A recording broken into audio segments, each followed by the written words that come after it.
North கொரியாவுக்கு உங்களை வரவேற்கிறேன். நம்ம இருக்கிற உலகத்தில் ரொம்பவும் வித்தியாசமான ஒரு நாடு தான் நார்த் கொரியா. ஆனால் நம்ம நினைக்கிற மாதிரி இல்லை. என்னதான் நார்த் கொரியாவை பற்றி நல்லதாக சொன்னாலும் நார்த் கொரியாவில் வந்து எடுக்கப்பட்ட இந்த 8 வீடியோகளை நீங்கள் பார்த்தீங்கன்னா சும்மா மிரண்டு போயிடுவீங்க. இதில் பார்த்தீங்கன்னா விஜய் சித்து இன்வால்வ் ஆயிருக்காரு. வாங்க டைம் வேஸ்ட் பண்ணாமல் வீடியோக்குள்ள போகலாம். இந்த ஒரு வீடியோவில் நம்ம முதல்ல பார்க்க போகிறது டிராஃபிக் லேடி.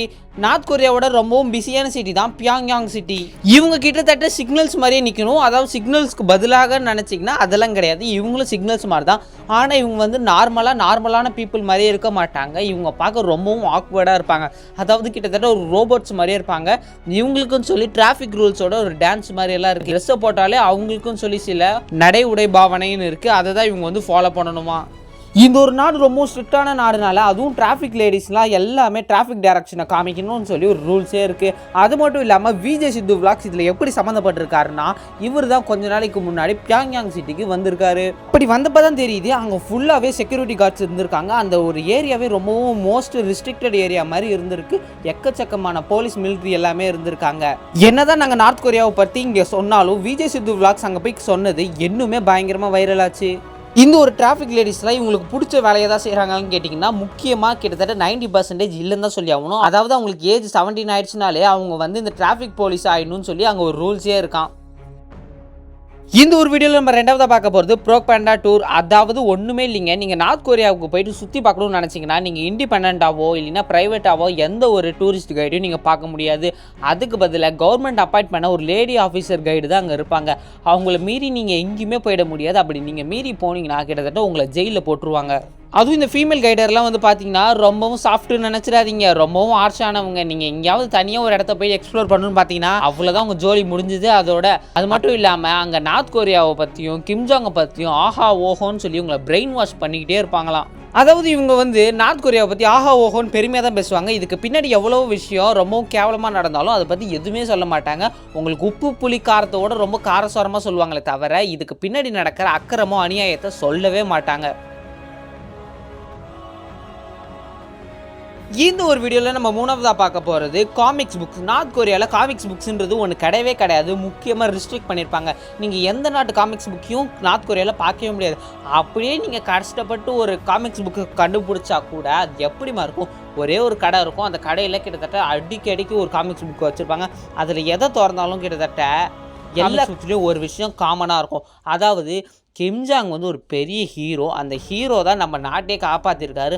மற்ற நாடோட பணக்கார நாடு நம்மளோட நார்த் கொரியா தான். நார்த் கொரியா ஜனங்க மேலே ரொம்பவும் பண்பு அன்பு எல்லாம் கொண்ட நல்ல மனிதராக கிம்ஜாங் இருக்கார். கிம்ஜாங் ஆஹா ஓஹோ ஒரு ஹீரோ மாதிரி எல்லாம் காமிச்சு அதில் போர்ட்ரேட் பண்ணி அந்த ஒரு காமிக்ஸ் புக்கில் காமிச்சிருப்பாங்க. அந்த காமிக்ஸ் புக்கில் முக்கியமாக போடுற ஒரு இன்ட்ரெஸ்டிங்கான விஷயமே இதுதான். அதாவது கிம்ஜாங் தான் இந்த நாட்டோட ரொம்பவும் சூப்பரான பவர்ஃபுல்லான ஒரு ஹீரோ. இந்த நாட்டை விட்டு நீங்கள் வெளியில் போனால் ரொம்பவும் கஷ்டப்படுவீங்க. ஏன்னா சுற்றி இருக்கிற எல்லா நாடுமே ரொம்பவும் பஞ்சத்தில் இருக்குது. நம்ம நாடு தான் ரொம்பவும் செழிப்பாக இருக்குது.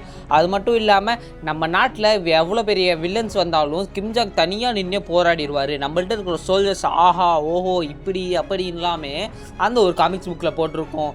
எல்லா காமிக்ஸுமே இந்த ஒரு கிம்ஜாங்கோட சூப்பர் பவரை பற்றி தான் போட்டிருப்பாங்களே தவிர சப்பையான எந்த விஷயமே அதில் போட்டிருக்க மாட்டாங்க.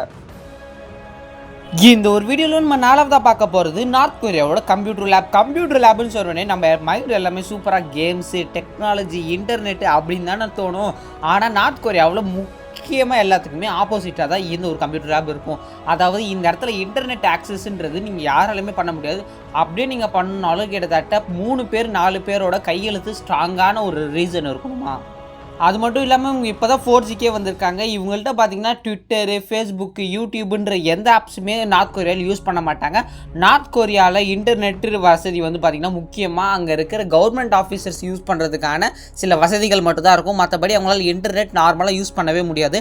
அவ்வளோ கஷ்டம். எதுக்குடா அப்போ கம்ப்யூட்டர் லேபு அப்படின்னு உங்களுக்கு தோணுச்சுன்னா முக்கியமாக இது எல்லாமே சீனுக்கு தான். ஏதாவது ஃபாரினர் டூரிஸ்ட்டாக வராங்கன்னா எங்கள்கிட்டையும் பார்த்தீங்கன்னா ஒரு கம்ப்யூட்டர் லேப் இருக்குது, அதில் எக்கச்சக்கமான கம்ப்யூட்டர்ஸ் இருக்குன்னுவாங்க. இந்த இடத்துல நீங்கள் GTA கேம் கூட விளையாட முடியாது. ஏன்னா GTA கேமுன்றது இங்கே பேன் பண்ணி தான் வச்சுருக்காங்க. பேண்டுன்னு சொல்கிறதோட இந்த ஒரு GTA கேமை பற்றி அங்கே யாருக்குமே தெரியாது. இந்த ஒரு வீடியோவில் நம்ம 5ஆவதாக பார்க்க போகிறது ஃபுட் ஸ்மக்லிங். என்னதான் நார்த் கொரியா ரொம்பவும் பணக்கார நாடு, ரொம்பவும் நாங்கள் தான் ரிச் அப்படின்னு சொல்லி வெளியில் சும்மா பந்த காட்டியிருந்தாலும் அங்கே ஃபுட் ஸ்மக்லிங்னு ஒன்று நடக்குது. இதுக்கு முக்கியமான காரணமே பஞ்சம்தான். ஒரு கசப்பான உண்மையை சொல்லணும்னா நார்த் கொரியா மக்கள் அதிகமாக சஃபர் பண்ணுறதுக்கு பசி பட்டினி தான் காரணம். மெஜாரிட்டி ஆஃப் நார்த் கொரியா மக்களுக்கு வந்து ஒரு சாதாரண பேசிக் நீடான ஃபுட்டு கூட கிடைக்கலைங்க. அதுதான் அங்கே இருக்கிற ஒரு பெரிய ஒரு மோசமான காரியம். ஃபுட்டு நம்மளுக்கு நார்மலாக எப்படி கிடைக்குது? கடையில் விற்கும் ஒரு பொருளை போய் வாங்குவோம், அப்படி தானே நம்மளுக்கு ஒரு ஃபுட்டு கிடைக்குது. ஆனால் ஏன் இந்த மக்களுக்கெல்லாம் கிடைக்கலன்னு பார்த்தீங்கன்னா, நார்த் கொரியாவில் ஒரு சின்ன தப்பு செஞ்சாலுமே அவங்கள ஊரை விட்டு ஒதுக்கி வைக்கிறது, ஜெயிலில் போடுறது, நிறைய கொடுமைப்படுத்துறதுன்னு அப்படின்லாம் சொல்லி சில சட்டங்கள்லாம் இருக்குது. இப்படி இவங்க எல்லாருமே ஊரை விட்டு ஒதுக்கி வச்சுட்டாங்கன்னா இவங்களுக்கு வேலை கிடையாது, வேலையிலேருந்து வர காசு கிடையாது, அப்படின்னே இவங்களால எந்த சாப்பாடும் பொருளுமே வாங்க முடியாது. அதனாலே நார்த் கொரியாவில் பணக்காரங்க யாராக இருந்தாலும், ஃபாரினர்ஸ் யாராவது அந்த ஊரை சுற்றி பார்க்க வந்தாலும் அவங்கள்ட்ட இருக்கிற ஃபுட்டை வந்து இவங்க திருடிடுவாங்களாம்.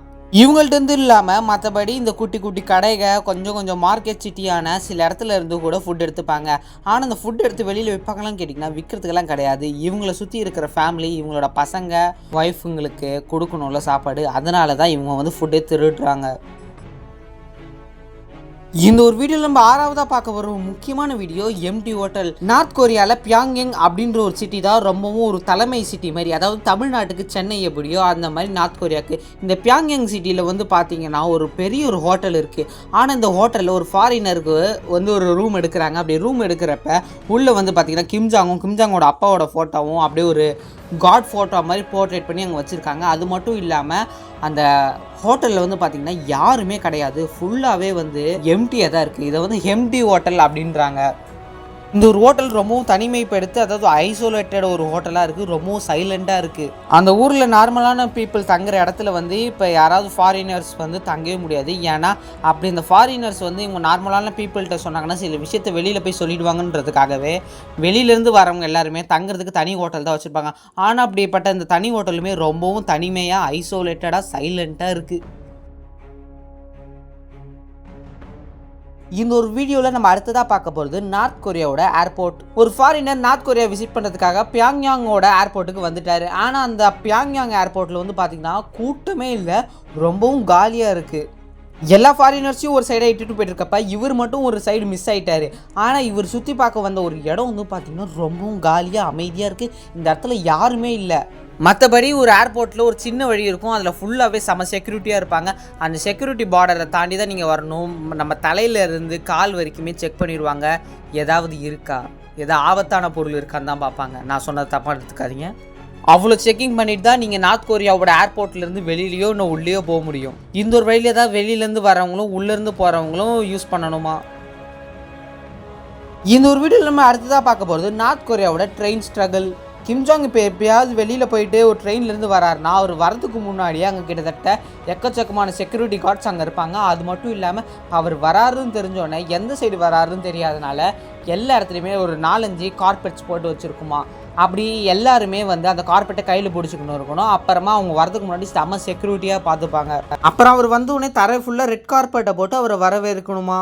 அவர் வராருன்னு தெரிஞ்சோடனே ட்ரெயின் கதவை திறக்கிறதுக்கு ஒரு ஆள், அவரை பத்திரமா இட்டுட்டு போகிற ஒரு ஆள், ரெட் கார்பெட்டை போடுறதுக்கு ஒரு ஆளுன்னு சொல்லி கிட்டத்தட்ட 20லேருந்து 25 பேர் அவரோட செக்யூரிட்டி பர்பஸ்க்காக இருப்பாங்களாம். இந்த ஒரு வீடியோவில் நம்ம ரொம்பவும் முக்கியமாக பார்க்க போகிறது கிம்ஜாங்கோட ரொம்பவும் கொடுமையான ஒரு தண்டனைகள். நார்த் கொரியாவுக்கு எதிராக நடந்தாங்கன்னா, நார்த் கொரியாவை பற்றி வெளியில் எங்கேயா சொன்னாங்கன்னா அவங்களுக்கு அந்த நாட்டோட ரொம்ப மோசமான ஒரு தண்டனையே கொடுப்பாங்களாம். அந்த தண்டனை கேட்குறதுக்கும் பார்க்குறதுக்குமே ரொம்பவும் பயங்கரமாக இருக்கும். அப்படி என்ன மாதிரி தண்டனைலாம் தருவாங்கன்னு பார்த்தீங்கன்னா ப்ரூட்டிலிட்டி, ஆர்ஷ்மெண்ட் மற்றும் டார்ச்சரை கொடுத்து நம்மளை ரொம்பவும் தவிக்க விடுவாங்க. கிட்டத்தட்ட 3 ஜெனரேஷனுக்கு பனிஷ்மெண்ட் தருவாங்களாம். இப்போ ஒரு தாத்தா தப்பு செஞ்சாருன்னா அவங்க பசங்க அவங்க பேரன்களையும் பிடிச்சிட்டு வந்துடுவாங்க. இப்போ பேரன் தப்பு செஞ்சானா அவனோட அப்பா, தாத்தா எல்லாருமே கூட்டிகிட்டு வந்து கிட்டத்தட்ட 3 ஜெனரேஷனுக்கு நம்மளை பிடிச்சி வச்சுப்பாங்க. இவங்கெல்லாம் என்னடா தப்பு பண்ணியிருப்பாங்க அப்படின்னு பார்த்தீங்கன்னா ஒன்றுமே பண்ணியிருக்க மாட்டாங்க. நார்த் கொரியாவுக்கு சப்போர்ட் பண்ணியிருக்க மாட்டாங்க, இல்லைன்னா எதிராக இருந்திருப்பாங்க. ஏதாவது ஒரு சின்ன விஷயம் பண்ணால் கூட அவங்கள பிடிச்சிட்டு வந்து இந்த ஒரு இடத்துல போட்டுருவாங்க. இவங்களுக்கு சரியான ஃபுட்டு தரதில்லை, சரியான மெடிக்கல் வசதியெல்லாம் இருக்காது. அது மட்டும் இல்லாமல் இவங்களுக்கு மோசமான, ரொம்பவும் வாயிலே சொல்ல முடியாத அளவுக்கு ரொம்பவும் பயங்கரமான தண்டனைகள்லாம் கொடுப்பாங்க. அதில் ட்ரெஸ் ரிமூவ் பண்ணுற பனிஷ்மெண்ட், அது மட்டும் இல்லாமல் இவங்களை பெல்ட்டாலே அடிக்கிற பனிஷ்மெண்ட், அது மட்டும் இல்லாமல் கெமிக்கல் டார்ச்சர் பனிஷ்மெண்ட். அதாவது இவங்களை ஒரு இடத்துல கட்டி போட்டுட்டு அது மேலேருந்து கெமிக்கலை ஓப்பன் பண்ணி விட்டா கெமிக்கல்லேருந்து வர ஒரு சொட்டும் இவங்களை எரிக்கிற மாதிரி அளவு எரிச்சலை இவங்களுக்கு தரும். இந்த ஒரு வீடியோவில் நம்ம அடுத்ததாக பார்க்க போகிறது அமெரிக்கன் ஸ்டூடெண்ட். இந்த ஒரு பையனை பற்றி ஒரு விஷயம் நீங்கள் எல்லாருமே கேள்விப்பட்டிருக்கிறதுக்கு அதிகமாக சான்ஸ் இருக்குது.